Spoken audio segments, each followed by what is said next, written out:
Hello friends, welcome back to my YouTube channel Manvik coaching centre.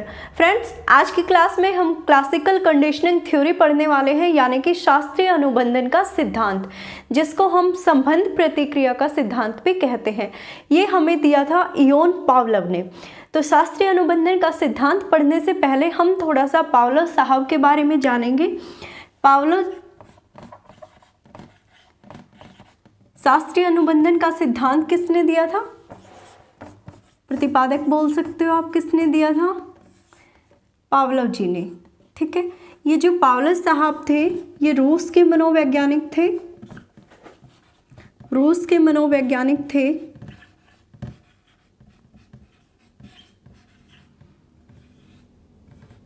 और मनोविज्ञान में ये पहले ऐसे मनोवैज्ञानिक थे जिन्हें नोबेल पुरस्कार प्राप्त हुआ था। तो ये पॉइंट इंपॉर्टेंट है, आप स्टार लगा के नोट कर सकते हो कि 1904 में इन्हें नोबेल पुरस्कार भी मिला था। नोबेल पुरस्कार। ठीक है, इन्होंने प्रयोग किया था कुत्ते पर, और हमें संबंध प्रतिक्रिया के बारे में बताया था कि कोई भी व्यक्ति या कोई भी जानवर या पशु पक्षी कैसे अनुबंधित अनुक्रिया करते हैं। ठीक है, तो चलिए पहले इनके प्रयोग के बारे में समझते हैं। इन्होंने कुत्ते पर प्रयोग किया था। मैं ट्राई करूंगी यहाँ पे आपको थोड़ा सा डायग्राम से समझाने की। ठीक है, ये बचपन की ट्रिक है, हम ऐसे ही थोड़ा सा बनाते थे। तो देखिए ये क्या करते हैं, ये अपने एक कक्ष में एक कुत्ते को रखते हैं, एक भूखे कुत्ते को रखते हैं। ठीक है, एक भूखे कुत्ते को रखते हैं।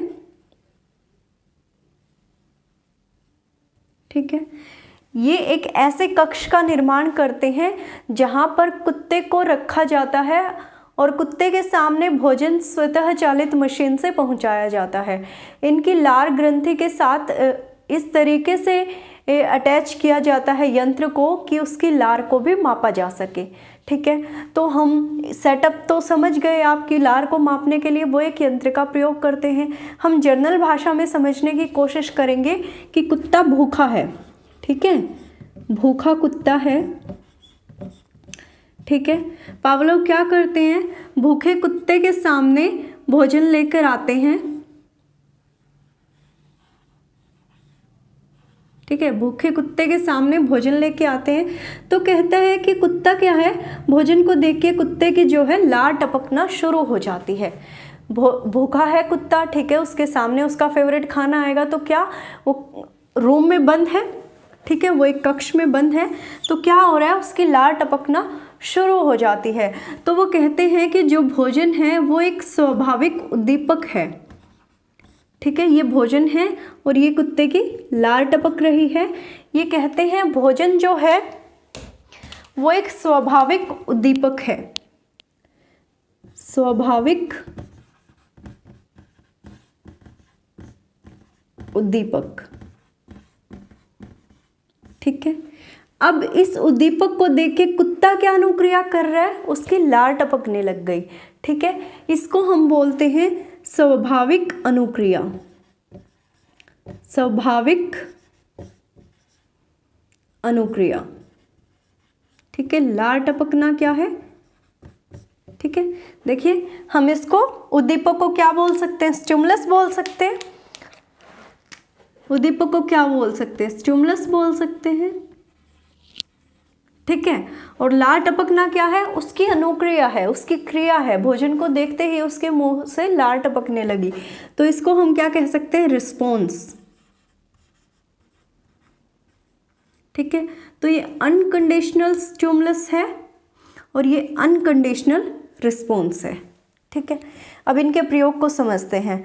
ये क्या करते हैं, शुरुआत में कुत्ते के सामने, भूखे कुत्ते के सामने भोजन लेकर आते हैं तो क्या देखते हैं कि भोजन को देखते ही कुत्ते की लार टपकना शुरू हो गई।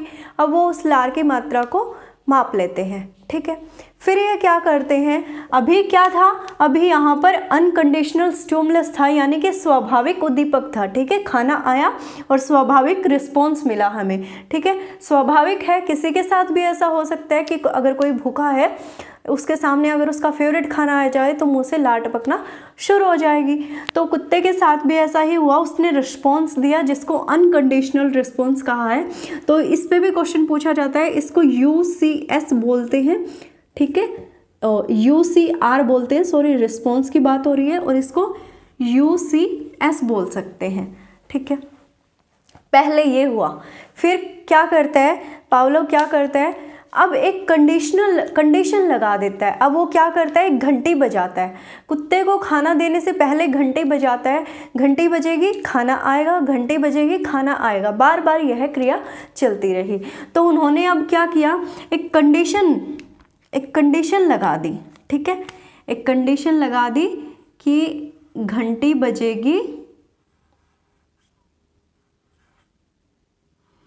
घंटी बजेगी और खाना आएगा। अब यहाँ पे घंटी क्या है, कंडीशनल स्टिमुलस बोल सकते हो आप, ठीक है। एक कंडीशन लगा दी, कंडीशन है कि अब घंटी बजेगी तभी खाना आएगा, ठीक है। अब कुत्ते को, दूसरी प्रक्रिया में कुत्ते को खाना कैसे प्राप्त होता था, पहले तो डायरेक्ट खाना ले आते थे। अब उन्होंने क्या किया, खाना ले जाने से पहले घंटी बजाई फिर खाना लेके आए, घंटी बजाई फिर खाना लेके आए, ठीक है। थर्ड टाइप में पावलोव साहब क्या करते हैं कि घंटी बजाते हैं, घंटी बजाते हैं पर खाना जो है वो नहीं आता, ठीक है, घंटी तो बजती है पर खाना नहीं आता। और फिर देखते हैं कि कुत्ता फिर भी वही प्रतिक्रिया करता है, वही अनुक्रिया करता है जो वो खाने को देख के करता था, ठीक है। इस टाइम उसके पास खाना नहीं आया, सिर्फ घंटी बजाई गई है, सिर्फ घंटे के बजने से ही कुत्ते ने क्या किया, कुत्ते की लार टपकनी शुरू हो गई, और वो मात्रा भी वही थी जो उसके खाने को देखकर जब लार टपकती थी तब मिलती थी, ठीक है। तो यहाँ से क्या निष्कर्ष से समझिए, फर्स्ट कंडीशन में क्या कर रहे हैं, देखिए अनकंडीशनल स्टिमुलस है, ठीक है, यानी कि स्वाभाविक उद्दीपक है, स्वाभाविक उद्दीपक दिया हमने, ठीक है। और यहाँ पे स्वाभाविक उद्दीपक क्या है, भोजन, ठीक है। स्वाभाविक उद्दीपक देने से हमें अनकंडीशनल रिस्पॉन्स मिलता है, यानी कि स्वाभाविक अनुक्रिया मिलती है, और वो स्वाभाविक अनुक्रिया क्या है, लार टपकना, ठीक है। स्वाभाविक अनुक्रिया क्या है, लार का टपकना। सेकंड टाइम पे वो क्या करते हैं, सेकंड टाइम पे कंडीशन अप्लाई कर देते हैं, ठीक है। सेकंड टाइम पे वो कंडीशन अप्लाई कर देते हैं, कंडीशन अप्लाई, ठीक है। अब ये कंडीशन अप्लाई क्या है, कंडीशन स्टिमुलस बोल सकते हो आप, ये क्या है, घंटी, ठीक है। अब क्या कर रहे हैं, वो घंटी बजा रहे हैं, तभी क्या आएगा, भोजन आएगा, ठीक है। भोजन क्या है आप समझ गए, अनकंडीशनल स्टिमुलस यानी कि स्वाभाविक उद्दीपक, ठीक है, तभी भोजन आएगा। और भोजन को देख के क्या हो रहा था, कुत्ते की लार टपक रही थी, अनकंडीशनल रिस्पॉन्स मिल रहा था, ठीक है। सेकंड स्टेप में ये हुआ, घंटी बजी, खाना आया और कुत्ते की लार टपकी, ठीक है। अब ये क्रिया बार बार चलती रही तो कुत्ते को पता चल गया, जैसे ही घंटी बजी इसका मतलब कि खाना आ रहा है, तो उसके मुंह में पहले ही पानी आ गया, और उस टाइम पे क्या है कि खाना नहीं देते, ठीक है, खाना नहीं देते। तो कंडीशनल स्टिमुलस जो था, मतलब घंटी जो थी वो घंटी तो बजी है पर कुत्ते को खाना नहीं दिया गया, पर रिस्पॉन्स अभी भी वैसा का वैसा है, यानी कि स्वाभाविक अनुक्रिया मिलती है हमें, ठीक है। अब घंटी बजने पर भी वैसे ही अनुक्रिया कर रहा है, इसलिए हम इसको अनुकूलित अनुक्रिया भी बोलते हैं, अनुकूलित अनुक्रिया, ठीक है, ठीक है, समझे। स्वाभाविक में, अनुक्रिया में कुछ कंफ्यूज नहीं होना है आपको, थोड़ा सा फिर से ध्यान से सुनिएगा मेरी बात को। कुत्ते को एक रूम में रखा है, ठीक है, उसकी लार मापने के यंत्र वगैरह लगा के सब कुछ रखा है, इंतज़ाम करके उसको नोट करेंगे उसकी हर एक रीडिंग। ठीक है, अब क्या कर रहे हैं, कुत्ता भूखा है, उसके सामने जैसे ही खाना लेके आते हैं तो देखते हैं कि कुत्ते के मुंह से लार टपकना शुरू हो गई और पावलोव उस चीज़ को नोट कर लेते हैं। ठीक है, तो वो क्या कह रहे हैं कि जो भोजन है ना यहाँ पे ये उद्दीपक है, क्योंकि उसको देख के कुत्ते ने रिस्पॉन्स दिया है और रिस्पॉन्स क्या है, लार टपकना। ठीक है, तो भोजन को हम बोल रहे हैं UCS, अनकंडीशनल स्टिमुलस, यानी कि उद्दीपक। ठीक है, यानी कि स्वाभाविक उद्दीपक। और जो लार टपकना है उसको हम रिस्पॉन्स बोल रहे हैं, यानी कि अनकंडीशनल रिस्पॉन्स। ठीक है, स्वाभाविक है कि भोजन को देखा और लार टपकी क्योंकि वो भूखा था। ठीक है, सेकंड टाइम पे क्या करता है पावलोव, एक कंडीशनल स्टिमुलस लगा देता है, यानी कि एक कृत्रिम उद्दीपक बोल सकते हो आप उसको। ठीक है, कृत्रिम उद्दीपक कि घंटी बजेगी फिर हम खाना देंगे, घंटी बजेगी फिर हम खाना देंगे। फिर क्या हो गया कि कुत्ते को पता चल गया घंटी बजते ही खाना आता है। थर्ड टाइम पे वो क्या करते हैं, घंटी तो बजाते हैं पर खाना नहीं देते, और खाना नहीं आने के बावजूद भी कुत्ता उसी समान मात्रा में कुत्ते के मुंह से लार टपकती है जैसे भोजन को देखकर टपकती थी। तो यहाँ से पावलोव साहब कहते हैं कि यहाँ पे स्टिमुलस और रिस्पॉन्स के बीच में एक सहचर्य स्थापित हो जाता है, एक जो बॉन्ड बनता है उसको हम बोलते हैं अनुबंधित अनुक्रिया का सिद्धांत या अनुकूलित अनुक्रिया का सिद्धांत। और इसी सिद्धांत के आधार पर पावलोव साहब कहते हैं कि हम किसी भी बच्चे को, किसी को भी कोई भी कार्य इस तरीके से, इस सिद्धांत से सिखा सकते हैं। ठीक है, यहाँ पे क्या हो रहा है, देखो हमने वो व्यवहार भी सिखा दिया कुत्ते को, मतलब कृत्रिम उद्दीपक के लिए भी हमने कुत्ते को वो व्यवहार सिखा दिया। ठीक है, तो समझे इस बात को, इन सभी चीज़ों को नोट कर लीजिए। ठीक है, और प्रयोग को समझा आपने, थोड़ा सा और समझते हैं इसको। देखिए पावलोव क्या कहते हैं कि स्टिमुलस यानी कि उद्दीपक, ठीक है, उद्दीपक को देखकर जो रिस्पॉन्स मिल रहा है, ठीक है, यानी कि जो अनुक्रिया हो रही है, इनके बीच में जब एक बॉन्ड स्थापित हो जाता है, जब एक सहचर्य, जब एक एसोसिएशन हो जाता है दोनों के बीच में, उसको हम अनुबंधित अनुक्रिया का सिद्धांत कहते हैं। ये तो आप प्रयोग से समझ ही गए होंगे कि हमने कुत्ते से वो एक्टिविटी जो वो भोजन देख के कर रहा था वो घंटे के बजने पर भी करवा ली। ठीक है, तो इसी तरीके से पावलोव कहते हैं कि हम अधिगम में भी बच्चे को या किसी पशु पक्षी को ये सभी चीज़ें सिखा सकते हैं इस तरीके से। अब यहाँ पर एक चीज़ ध्यान रखनी है कि इनकी जो थ्योरी है वो एक तरह से यांत्रिक क्रिया पर आधारित है।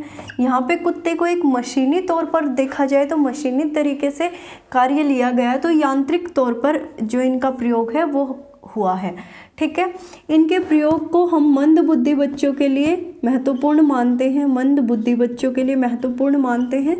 ठीक है, पशु पक्षियों के लिए महत्वपूर्ण मानते हैं, पशु पक्षियों को इनके प्रयोग के माध्यम से सिखाया जा सकता है। ठीक है, छोटे बच्चों के लिए भी ये सही है, पर बड़े बच्चों के लिए इतना कारगर नहीं माना। क्या कर सकते हैं, जो शिक्षण सामग्री होती है, शिक्षण सामग्री वो इसकी हेल्प से हम बना सकते हैं। ठीक है, शिक्षण सामग्री हम इसकी हेल्प से बना सकते हैं। अब इनके उपनाम देख लीजिए, इसके कुछ उपनाम बनते हैं यहाँ से।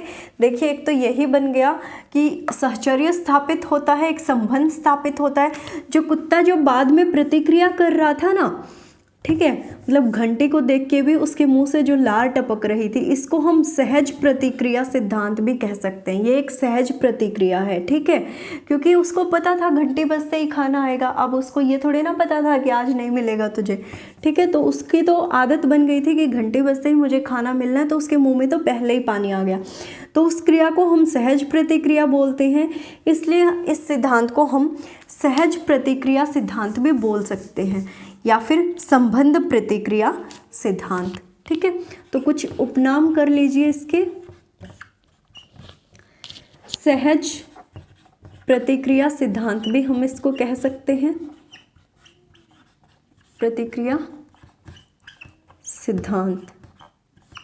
ठीक है, संबंध प्रतिक्रिया सिद्धांत, ये जो संबंध स्थापित हुआ है घंटी का, यानी कि जो हम कंडीशनल स्टिमुलस हमने लगाया था, ठीक है, एक कृत्रिम उद्दीपक जो हमने दिया है उसके साथ जो उसका संबंध स्थापित हुआ है, इसको संबंध प्रतिक्रिया सिद्धांत भी हम कह सकते हैं। संबंध प्रतिक्रिया सिद्धांत भी हम कह सकते हैं। शास्त्रीय अनुबंधन का सिद्धांत तो कॉमन नेम है, ये तो हम पढ़ते ही रहते हैं, ठीक है। इसको हम CR थ्योरी भी बोल सकते हैं, यानी कि कंडीशनल रिस्पॉन्स, ठीक है, थ्योरी भी हम बोल सकते हैं, ठीक है। इसको हम S टाइप थ्योरी भी बोलते हैं, ठीक है। इसको हम अनुबंधित अनुक्रिया का सिद्धांत भी बोलते हैं। यहाँ पे क्या हुआ है, यहाँ पे अनुकूलित हो गया है वो उस व्यवहार के, ठीक है, अनुबंधन में हो गया है, जो हम सिखाना चाहते थे वो सीख गया है। अनुबंधित अनुक्रिया सिद्धांत भी हम इसको कह सकते हैं, अनुक्रिया सिद्धांत, ठीक है। और एक नाम और है इसका, प्राचीन, ये सबसे प्राचीन माना जाता है, प्राचीन या परंपरागत प्रतिक्रिया सिद्धांत, ठीक है। तो ये था हमारा शास्त्रीय अनुबंधन का सिद्धांत। ये मंद बुद्धि बच्चों के लिए, पशु पक्षियों को सिखाने के लिए इम्पोर्टेंट है। यहाँ पर हम एक कृत्रिम उद्दीपक के लिए भी वही कार्य करवा सकते हैं जो नेचुरल उद्दीपक के लिए कोई व्यक्ति करता है, ठीक है। बहुत सारे एग्जाम्पल हैं इस अनुबंधन से रिलेटेड, इस अनुकूलित अनुक्रिया से रिलेटेड, आपने डेली लाइफ में भी बहुत देखे होंगे। जैसे कोई छोटा बच्चा है, उसको केक बहुत पसंद है, तो जैसे ही आप उसके सामने केक का नाम लोगे तो वो बहुत खुश हो जाएगा, उसके मुंह में पानी आ जाएगा, वो हाव भाव भी उसके वैसे ही होंगे, बोलेगा वाव यम्मी केक। वो बुक में देख के भी वही प्रतिक्रिया करता है। तो ये सभी चीज़ें, ये सभी बातें शास्त्रीय अनुबंधन के सिद्धांत की हैं, ठीक है, ये कह सकते हो आप। पावलोव ने हमें समझाई है, पावलोव ने हमें दी है। और मेन पॉइंट क्या बताया था मैंने आपको कि इनको 1904 में नोबेल पुरस्कार मिला था, ठीक है, नोबेल पुरस्कार मिला था, नोबेल पुरस्कार मिला था, ठीक है। ये चीज़ें याद रखनी है इनकी थ्योरी में आपको कि किसको हम कंडीशनल स्टिमुलस बोलेंगे, किसको अनकंडीशनल स्टिमुलस बोलेंगे, किसको हम स्वाभाविक अनुक्रिया बोलेंगे। स्वाभाविक अनुक्रिया तो क्या, देखिए कि, किसी उद्दीपक को लेकर हम कोई कार्य करते हैं, कोई क्रिया करते हैं, उसी को बोलते हैं ना। तो यहाँ पे उद्दीपक क्या है, भोजन है, भोजन को देख के कुत्ते की क्या है, लार टपक रही है, उसको हम क्या बोल रहे हैं, अनकंडीशनल रिस्पॉन्स, यानी कि स्वाभाविक अनुक्रिया, ठीक है। तो इन चीज़ों को ध्यान रखना है, पेपर में पूछ सकता है UCS किसे कहा है, भोजन को कहा है, लार को कहा है, ठीक है। तो ध्यान रखना है, प्रयोग को अच्छे से समझ लेना है। अब हम बात करते हैं वॉटसन की। वॉटसन ने भी इसी सिद्धांत के ऊपर प्रयोग किया था, ठीक है। उन्होंने अपने 11 साल के बेटे पर प्रयोग किया था। पहले सुन लीजिए, कुछ नहीं है इसमें। वॉटसन अपने 11 साल के बेटे पर प्रयोग करते हैं जिसका नाम एल्बर्ट था। वो क्या करते हैं, अपने बेटे को एक सफ़ेद चूहा खेलने के लिए देते हैं, ठीक है। नॉर्मल से स्टोरी की तरह सुनिए इसको। उन्होंने अपने बच्चे को सफ़ेद चूहा खेलने के लिए दिया तो बच्चा बड़ी आराम से खेलता था, उसको कोई डर नहीं लगता था। अब वो क्या करते हैं, उसी चूहे को एक डरावनी तेज ध्वनि के साथ बच्चे की तरफ फेंकते हैं, तो बच्चा क्या है, डर जाता है, ठीक है। बच्चे में क्या क्रिया देखने को मिले कि बच्चा डर जाता है। तो यहाँ पे उन्होंने ध्वनि के साथ बच्चे को क्या किया है, अनुबंधित किया है, ठीक है, उसके रिस्पॉन्स को अनुबंधित किया है। अब जब भी बच्चे को आप कोई ऐसा सफ़ेद, अब चूहे के बाल बड़े सॉफ्ट थे, ठीक है, बच्चा पहले नहीं डरता था, पर जब उसको बड़ी ही तेज भयानक ध्वनि के साथ बच्चे के ओर फेंका जाता है तो बच्चा उस ध्वनि से डरता है और साथ ही हर उस मुलायम चीज़ से डरने लग जाता है जो चूहे की तरह, जिसके बाल बहुत सॉफ्ट और चूहे की तरह उसको सॉफ्ट लगती थी, ठीक है। कोई और एग्जाम्पल ले सकते हो आप। एक छोटा बच्चा है, आपने उसको गुब्बारा दिया खेलने के लिए, ठीक है।